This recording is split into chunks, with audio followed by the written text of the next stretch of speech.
आज मैं आपको अपनी जो है 2-3 स्ट्रेटजी बताने जा रहा हूँ जिसको यूज़ मैं बेसिकली अपनी डे ट्रेडिंग में करता हूँ। तो सबसे पहले तो आपको क्या करना है कि सबसे पहले आपको जैसे मेरा स्कैनर है उससे स्टॉक सेलेक्ट करने हैं। जैसे कि अभी मैं आपको दिखाता हूँ। जैसे ये मेरा स्कैनर है, ठीक है। अब जैसे इसमें ये काफ़ी सारे स्टॉक हैं, ठीक है। इसमें आपको सर्च करना है। फिर उसके बाद जब यहाँ पे सर्च करेंगे तो आपको स्टॉक में क्या क्या देखना है। तो सबसे पहले तो आपको एक स्टॉक में क्या देखना है कि स्टॉक की थ्रस्ट पावर क्या है।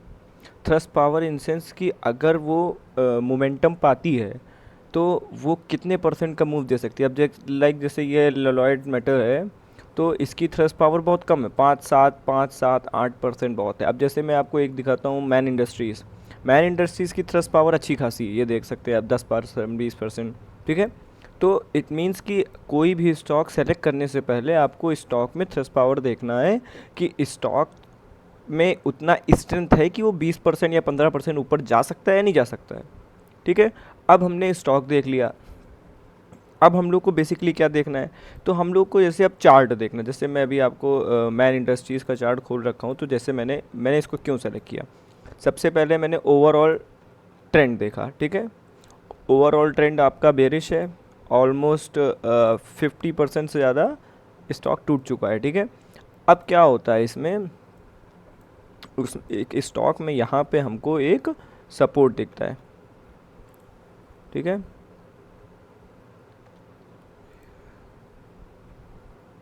अच्छा,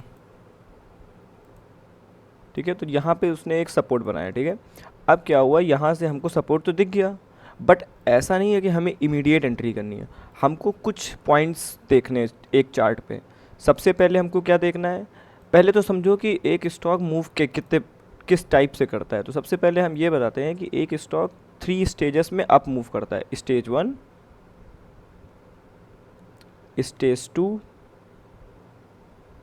स्टेज 3, एंड उसके बाद क्या करता है, स्टेज 3 मूव करने के बाद वो कंसोलिडेट करके एक स्टेज 4 फॉल बनाता है, ठीक है, जो कि इस मैन इंडस्ट्रीज़ ने बनाया। स्टेज 1, स्टेज 2, स्टेज 3, फिर उसके बाद कंसोलिडेशन, फिर उसके बाद स्टेज 4, ठीक है। अब आपको ये समझ में आ गया कि स्टॉक कितने स्टेजेस में मूव करता है, ठीक है। 3 स्टेजेस में मूव करता है, फोर्थ स्टेज में फॉल करता है। उसके बाद क्या होता है, ये काइंड ऑफ कुछ प्राइस एक्शन बनाता है। अगर आप देखो तो ये एक kind of inverted head and shoulder है, ठीक है। अब क्या हो रहा है कि हमने क्या हम मैंने मुझे इस स्टॉक को सेलेक्ट करने में मैंने क्या क्या देखा। सबसे पहले मैंने देखा कि इस स्टॉक ने रिसेंटली मूव कितना किया, ठीक है। तो आप देख सकते हो कि इसने अभी अपना हाई जो बनाया था वो अराउंड 71% इसने यहाँ मूव किया, ठीक है। बट मेरी जो एंट्री है वो तो लेट हो गई। मुझे एंट्री अराउंड यहाँ कहीं बनाना था, जब ये टाइट कैंडल दिख रही है, ये टाइट रेंज दिख रही है, यहाँ पे मुझे एंट्री बनाना था। बट कोई बात नहीं, निकल गया, कोई बात नहीं। उसके बाद यहाँ पे क्या हुआ, ये एपिसोडिक पिवट टाइप का यहाँ पे मूवमेंट हम लोग को देखने को मिला। बट क्या हुआ, इसको तो मैं पकड़ नहीं पाया। अब मुझे क्या करना है, मैंने यहाँ पे एक जोन देखा, ठीक है। ये एक टाइट रेंज का जोन बन रहा है, और मैं जो है जोन बनाने के लिए या फिर लेवल बनाने के लिए बॉडी लेता हूँ, विक्स नहीं लेता हूँ। मैं कंसिडर करता हूँ कि बॉडी के जो ब्रेकआउट्स होते हैं वो भी जो है काम करते हैं, ठीक है। अब क्या हुआ, यहाँ पे मैंने अपनी एंट्री प्लान करी। जैसे कि हम लोग को क्या देखना है कि एक 40 to 50% का मूव होना चाहिए।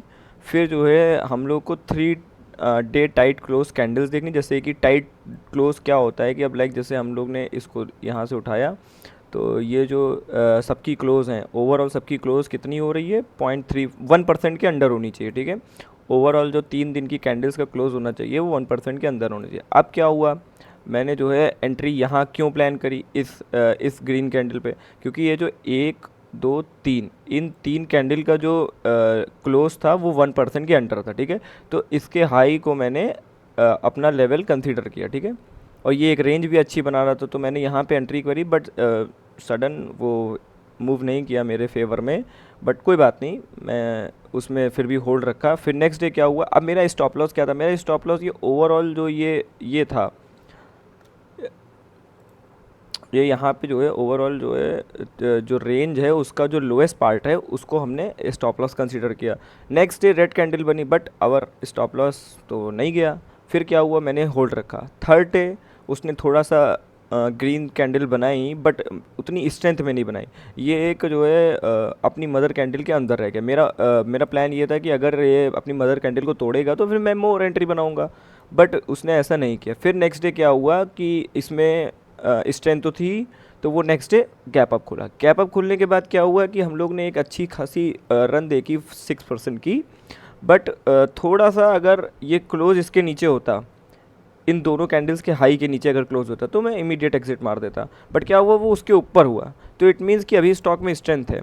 अब हम लोग जो है टारगेट्स कैसे बनाते हैं, जैसे स्टॉप लॉस तो समझ में आ गया कि एक टाइट रेंज का जो लोएस्ट पार्ट होगा वो हमने स्टॉप लॉस कंसीडर कर लिया। तो हम लोग क्या करते हैं, जो रीसेंट स्विंग हाई और लो होते हैं उनको हम लोग सपोर्ट एंड रेजिस्टेंस की तरह काम कराते हैं, ठीक है।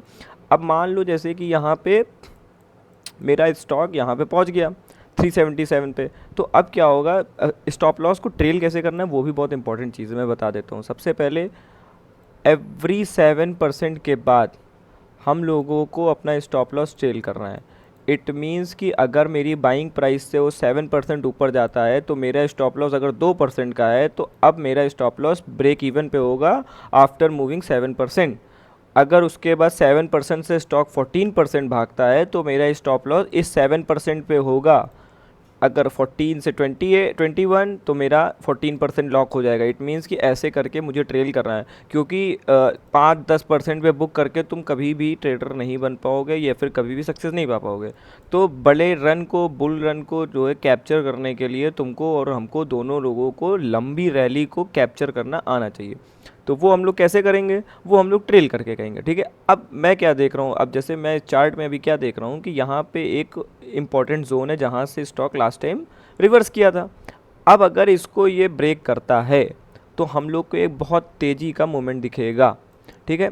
लेकिन अभी क्या है, अभी मेरा प्लान ऐसा ये है कि मेरी बाइंग से ये अच्छा खासा ऊपर है 6-7%, तो मेरा जो स्टॉप लॉस है वो मेरे कॉस्ट पे है।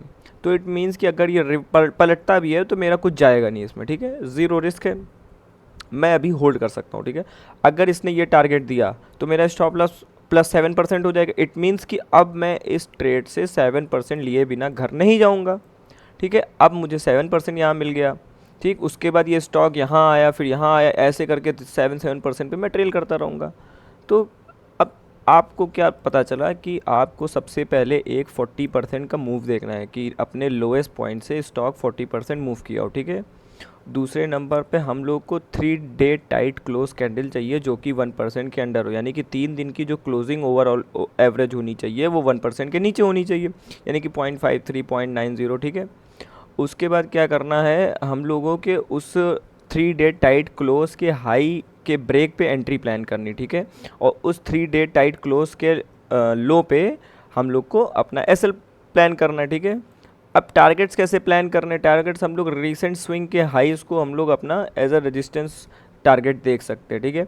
ट्रेल कैसे करना है, एवरी 7% के मूव के बाद हम लोग को अपना स्टॉप लॉस ट्रेल करना है, यानी कि अगर तुम्हारी बाइंग प्राइस 10 रुपये है और स्टॉक 17 रुपये चला गया, तो अगर तुम्हारा स्टॉप लॉस 8 रुपये था तो अब तुम्हारा स्टॉप लॉस 10 रुपये होगा, यानी कि तुम्हारी कॉस्ट पे होगा, क्योंकि 7% वो मूव कर चुका है।